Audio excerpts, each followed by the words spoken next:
నమస్కారం. నా పేరు doctor Sharat Chandra Pingali. I'm a cancer surgeon.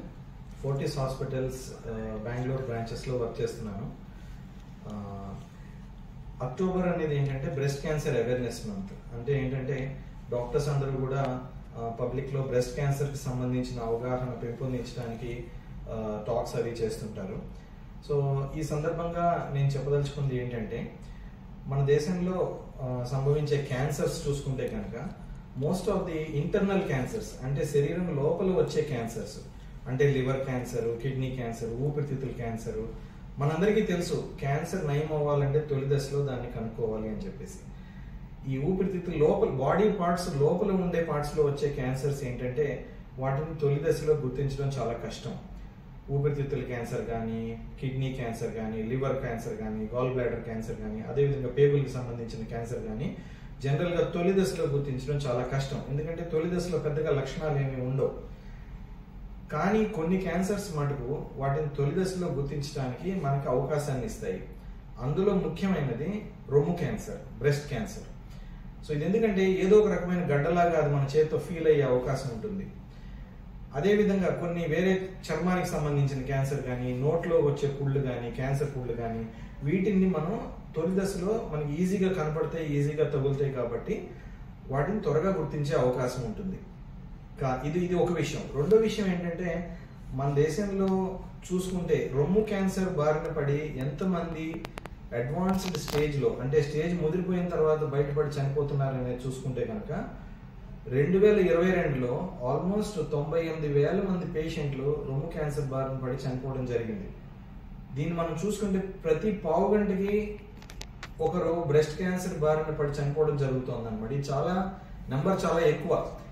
ఈజీగా కనుక్కోగలిగినా కూడా దీన్ని ఎందుకంత మనం లేట్ స్టేజ్లో కనుక్కుంటున్నాము అంటే చాలా మంది ఏమనుకుంటారంటే నాకు నొప్పి లేదు కదా, ఇది క్యాన్సర్ అయ్యే అవకాశం కాదేమో, ఈ గడ్డ 6 నెలలుగా ఉంది, అదేం పెద్దగా నన్ను ఏం చేయట్లేదు, నేను పని చేసుకోగలుగుతున్నాను, 4 నెలలుగా ఉంది, దానివల్ల నాకేం ఇబ్బంది లేదు, ఇది మామూలు గడ్డే అని అనుకుని దాన్ని డిలే చేసుకుంటున్నారు డయాగ్నోస్ చేయడం. అలాగే కాకుండా మళ్ళీ డాక్టర్ దగ్గరికి వెళ్తే పరీక్ష అంటారు, స్కాన్ అంటారు, సూది పెట్టి పరీక్ష చేస్తారు. ఒకవేళ ఏమన్నా ఉంటే ఫ్యామిలీ మెంబర్స్ ఎలా రిసీవ్ చేసుకుంటారు, ఫ్యామిలీలో ఏమైనా డిస్టర్బెన్స్ ఉంటుందా, ఇట్లా రకరకాల ఆలోచనలకి రకరకాల కారణాల వల్లను దీన్ని తొలి దశలో మనం కనుక్కోవడం అనేది జరగట్లేదు చాలాసార్లు.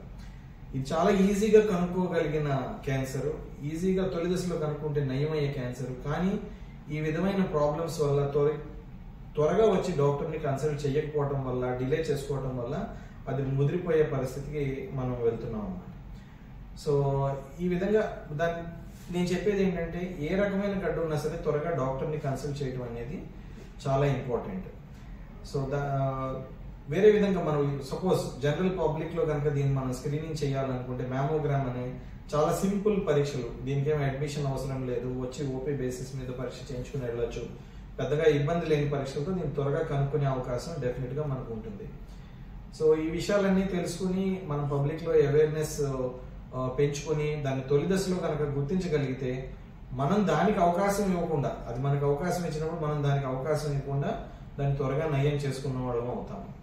మా సొంత బంధువుల్లోనే ఎంతో మంది దాన్ని తొలి దశలో కనుక్కొని నయం చేసుకున్న వాళ్ళు ఉన్నారు. చాలా కాలం 10 సంవత్సరాల పాటు ఏ బాధ లేకుండా నార్మల్ లైఫ్ లీడ్ చేసిన వాళ్ళు ఉన్నారు.